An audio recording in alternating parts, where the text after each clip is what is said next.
Hi, thank you for joining us for this edition of the ClaVille Report, where we talk about law, policy, and politics. On this edition of the ClaVille Report, we're on the eve of the trial of the officer that killed George Floyd. Now, before last year, 2020, no one knew from a large scale who George Floyd was. But George Floyd was a name that would create not just a movement, but also create change throughout society, not only in America, but across the globe. George Floyd met his end by the hands of a police officer in Minneapolis, Minnesota, after he was apprehended for a case of possible forgery at a convenience store. He was then taken into custody, but before taken into the actual jail, George Floyd laid on the ground with a police officer's foot on his neck. And the infamous words that have lived on and will continue to do so of "I can't breathe" became the mantra for criminal justice and systematic racism change throughout society. Now, if you saw that video like I did, that was one of the most disturbing acts of evil that anyone would ever see. You have a man that's begging for his life. You have a man who's on the ground, whose bodily fluids have gone haywire, and he's urinating on himself because he's not getting the oxygen that he needs. His soul is slipping away. He's passing from the temporal into the eternal, begging, asking for his mother. And then after he knew that he wasn't going to make it, he said, "I'm done. I'm out of here." And even after he wasn't moving, the foot or the knee on the neck of George Floyd by Derek Chauvin stayed there for several more minutes. And then he was just cast away like he was nothing.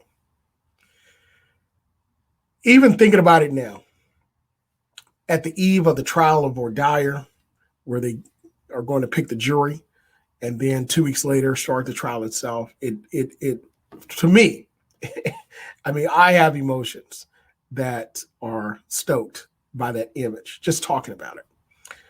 But it's a case, an opportunity that the world took to change society as we know it.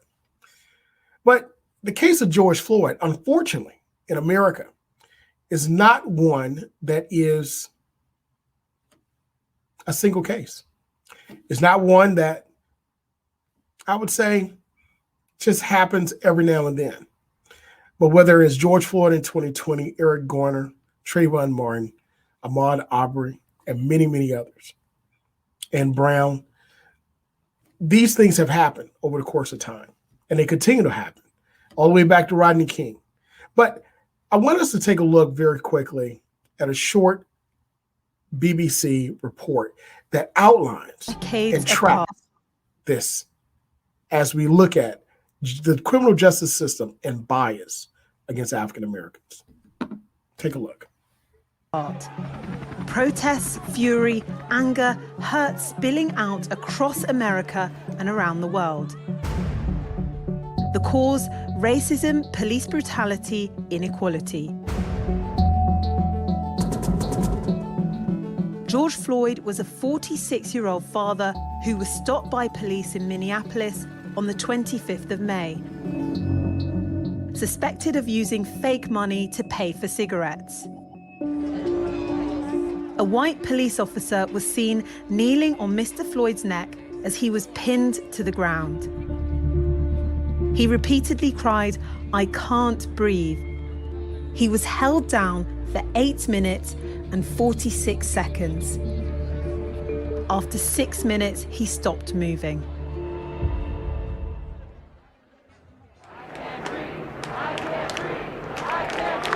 George Floyd's death has echoes of many others.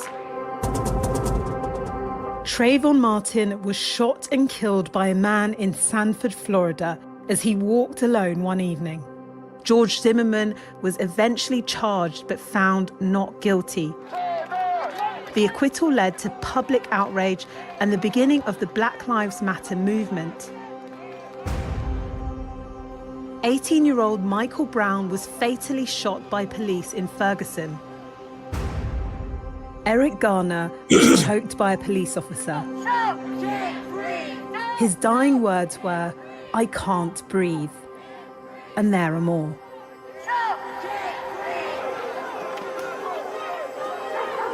America has a long, painful history of racism and segregation. Until the 60s, African Americans were made to live separately from white people and didn't have the right to vote. Nowadays, policing in America varies from state to state. In North Carolina, it takes just 16 weeks to become a police officer, half the time it takes to become a licensed barber in the state.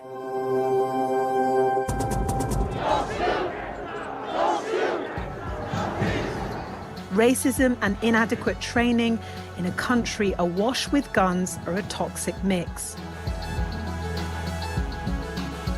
But in America now, the fight for justice, liberty, and equality has spread across the world and has become everyone's. So as you can see, and again, watching that video, just to me, it solicits emotions that are deep inside of me. And when we look at the historical side of it, we see that this is not one case. This is something that happens over and over and over and over and over again. So what's the root of this? Why do we have the racial divide in our criminal justice system? I want us to take a look quickly at a poll that was printed and published in several outlets. And for me, I got it from thehill.com, which is where I consume a lot of my information regarding public policy.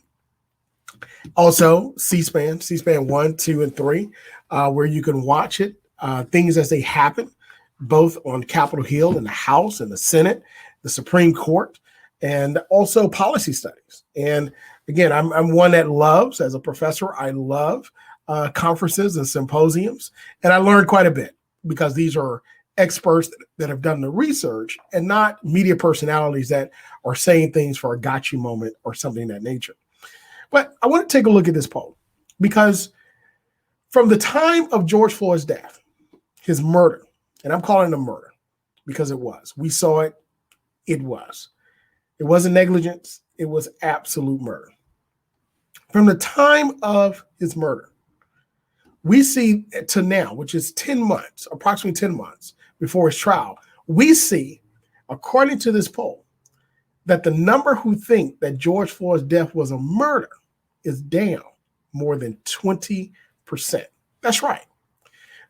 It states that the proportion of Americans who think that George Floyd's death in police custody is down more than 20%, according to this USA Today Ipsos poll, right? And this poll, because again, when you understand polling, and analysis, you can make numbers say anything, but I want to make sure I give you the parameters of this poll.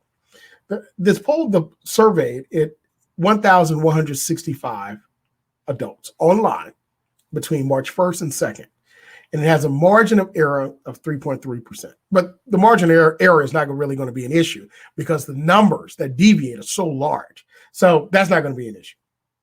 But more than 20%. Now let's look at the divide. Let's break it down by racial divide. Well, before I get there, 36% of those surveyed described Floyd's death as murder compared to 60% who said the same in June. So that 60 in June is down to 36 now. Think about that. What transpired between May 2020 and March 2021? What happened? What changed? The facts are still the same. We still see that Derek Chauvin did not take his foot off his neck.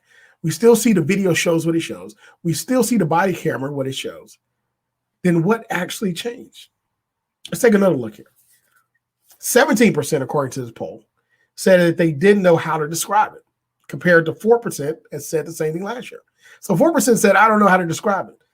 But 17 said that now we don't know how to describe it. What do you mean you don't know how to describe it?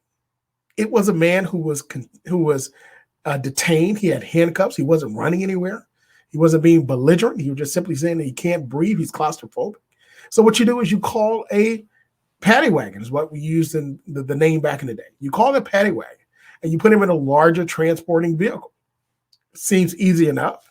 It wouldn't take no more than 5 or so minutes for it to get there. But that wasn't done. He laid on the ground. And he asked to lay on the ground to catch his breath. But by lying on the ground, pressure was applied to stop his breathing and eventually kill him. Let's take a look a little deeper down at this survey.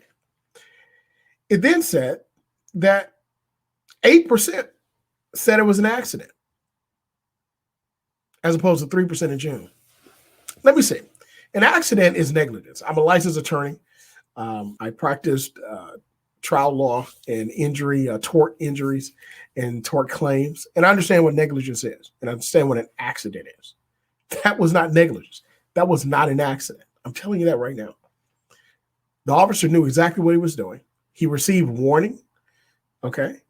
He also saw evidence of his actions causing injury and harm. And he ignored all those warnings and continued on. Even the warnings of his officers, because he was a sergeant, so he had others who were below him. Even the suggestions of them. Now, I don't know what the manual says in that jurisdiction, but it simply can't say keep your foot on his neck, right? But again, this is not an accident. It's not negligence. It was intentional. Let's take a closer look at this. Now, with this survey, it says, this article, it comes down to the trial on murder and manslaughter charges, right? Now, we're going to take a look and compare and contrast the Rodney King beating and trial and the George Floyd killing and upcoming trial. I want to warn you that there is a possibility that Derek Chauvin will not be convicted of the greater crime of murder or manslaughter. There is a possibility. But the George Floyd bill, House bill for policing reform, is sought to change that. But it's too late for George Floyd. We'll delve more into the policy in a moment. But I want to get to the divide here, the racial divide in this poll. In this poll found that more Black Americans, 64%, view Floyd's death as murder than white Americans. My question is, duh. But my other question is, what about the other 36% African Americans or Black Americans? But only 28% of white Americans said that his death was a murder. That's less than 1/3 of white Americans, according to the survey. We all saw the same video. We all saw the same leaked body cam video. We all heard what he said, George Floyd said. We all saw in the trial that, well, not the trial yet, but we all saw what transpired afterwards. He couldn't breathe. It was intentional. Now, let's take a closer look at this divide even more. 33% of white Americans described the incident again as negligence on a police officer's behalf, okay? Compared to 16% of Black Americans. Again, I question anyone that's caused that an accident. But 60% of those who have heard about the trial said that they hope he is convicted, including 54% of white Americans and 76% of Black Americans. I mean, again, I question all these people, but that say he should not be convicted. But at the same time, you do have your opinion. This is America. But what I'm saying is that when we take a look at the video, when we take a look at what transpired, how can you come to any other conclusion? Now, to the degree of what type of death, what type of charge he should be convicted of, that's one thing I want us to understand, that it's a possibility. It may not be the greater or convicted at all.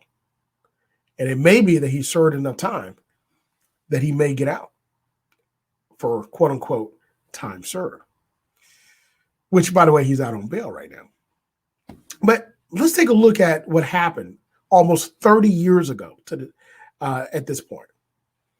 In California, there was a man named Rodney King who was pulled over for speeding in that area. He was then pulled over. 4 officers were caught on video beating him with batons over and over again, with 4 other officers standing around beating him. And we all know he was hit 40 times. And the late great attorney that he had ended up prosecuting that trial. Well, actually taking that trial to court, not prosecuting him, but taking that trial, defending him. And we see what happened. But unfortunately, we see where they were not convicted criminally. But of course, on the civil side, of course, they were found liable. But I want you to understand that this thing called qualified immunity. And when you act under the color of law, you can bring a suit on a governmental actor on the color of law. In this case, a police officer. It's called a 1983 claim. But what shields the officer from criminal charges is what we call qualified immunity. That's an extremely high standard that you have to prove that the officer actually did something wrong. And even when they did something wrong, it even shields them further. It's almost a get out of jail free card.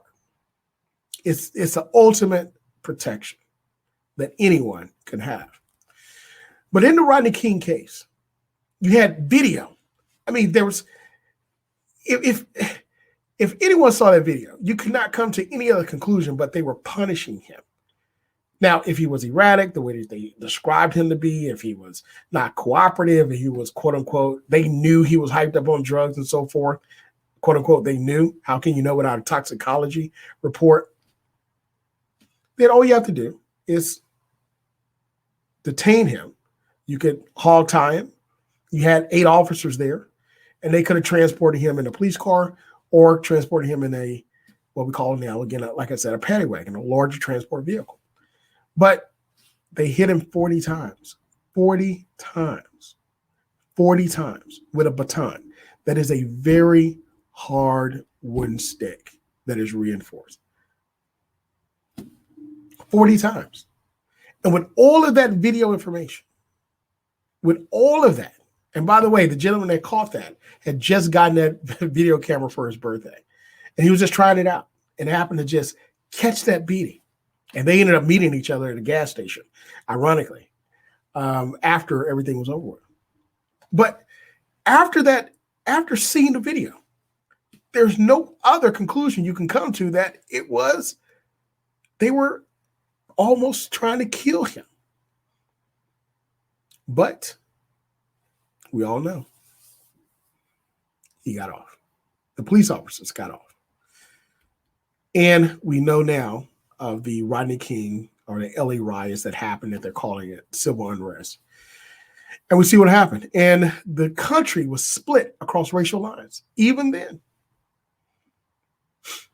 Even to this day, I remember about 15 years ago, I heard someone say, I was a colleague, and we were working, actually almost 20 years ago, actually it was 20 years ago, saying, we were talking about various things, and they were talking around me, and whatever you would say, yeah, Rodney King, if he only would have just stopped moving. And I'm saying to myself, how would you like to be hit 40 times with a baton and say, hey, I've stopped moving, stop hitting me? He was trying to get away, and you would do the same. But that sparked civil unrest. Now, fast forward 30 years, we have the murder of George Floyd. Now, just before that, we had Eric Garner, who was put in a chokehold. And he was saying, I can't breathe, I can't breathe, I can't breathe, I can't breathe. And he continued to chokehold the officer, and not just choked him out, but killed him till he was limp. He wasn't moving. We all saw it. So now we have George Floyd in Minneapolis, who's detained and there's a foot on his neck. And that foot on his neck for 8 minutes and 46 seconds. Even after he had died. He had died about 6 minutes into his officer, the former officer's knee into his neck. He cut off his windpipe. Urine was running down the street. But still, he kept his foot on his neck. He had no life, but he kept his foot on his neck. That, I'll talk about that foot on the neck toward the end, because it means so much more than what it did at that moment. But during that time period, after we saw that video, another civil uprising and unrest started. And why it started, it not just started in Minneapolis, but it started across the country. It started across the world. And it continued to move under the mantra of I Can't Breathe, Black Lives Matter movement, started bringing to the forefront, again, systematic racism that Black people have been enduring, not just in America, but also across the world. A reckoning with systematic racism caused by the conquest of European colonialism, whether it be slavery, whether it be the caste system, whether it be laws and public policy that limit Black peoples in nations that are indigenous there or those that are brought there from achieving upward mobility. It's a reckoning with those oppressive policies. So now we have the impending trial that's coming. The impending trial itself is one that the Attorney General, Keith Ellison, who is a former U.S. Congressman representing that area of Minneapolis, understands that it's going to be hard to prove. It's going to be hard to try because of the protectionisms that we give to our public service workers, more specifically police officers. Keep in mind, no one is against police officers. No one's against doing away with police as good policy. You're going to have bad actors in society. But what we are against are bad actors that are not identified, given the opportunity to remediate and amend for their wrongs. Again, I believe that we all deserve a second chance. God gives us many chances. And by the same measure of grace that you give is the same measure that you're going to receive. But an opportunity to identify bad actors, identify them, give them an opportunity to remediate and hold them accountable. And if it's so egregious, then of course, hold them accountable to the highest level of the law. So we're not against police. We're not against good police officers. We're not against priests. We're not against anyone that serves and puts their lives on the line as a first responder. We're not against them. We're simply against the bad actors that are not held accountable. And there are policies that help to continue to foster that type of behavior without being checked. President Obama tried Policing in America, 21st Century. He put together a panel, put together the best and the brightest in the country. And it sits on the shelves of many individuals, probably in the trash can of some that don't want to change. We have many stories out of even New York City, where officers, right now, there's a lawsuit that was filed by Black officers that were told to continue chasing and only arresting Black and brown people.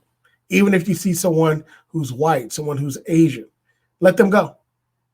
Only go after the Black and the brown. So we continue to see the systematic racism in our systems without being held accountable. The time period between Rodney King and George Floyd are eerily similar. I mean, eerily similar. We see the racial divide by the poll numbers. Again, you can go to thehill.com and see that USA Today Ipsos poll. You can also go to other reporting news outlets. That's the one that I rely upon. And you'll see it. And understand that there's a perception that's there, that exists. That's still a great divide, a great rift between our country, between our Black and white citizens. And people who have different experiences, but see the exact same incident, but come to a different conclusion. What is my hope? My hope is that, of course, justice is done. But I can hope all I want. You can hope all you want, but we have to take action.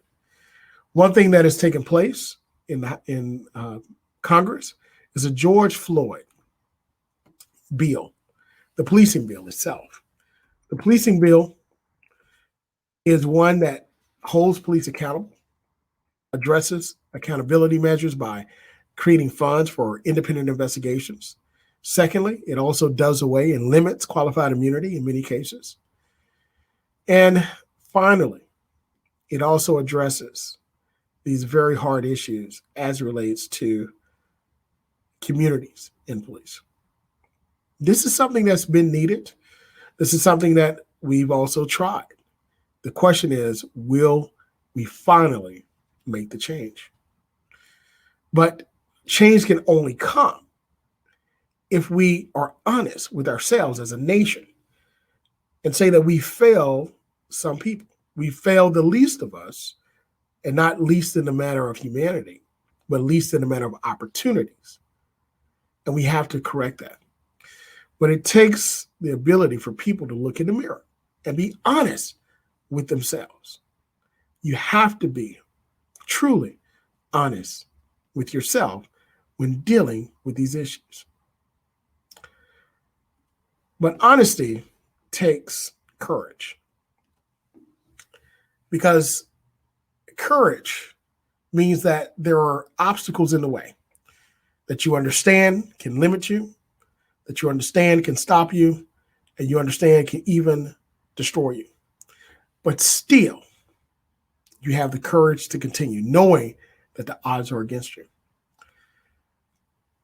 10 months ago, a man by the name of George Floyd that nobody really knew, clearly not across the country and the world as we know him today, was stopped, detained, chastised, and then murdered. It was an incident that will forever live in the psyche of our country. It's an incident and a murder like Emmett Till. The country saw it, and they realized that they needed to change.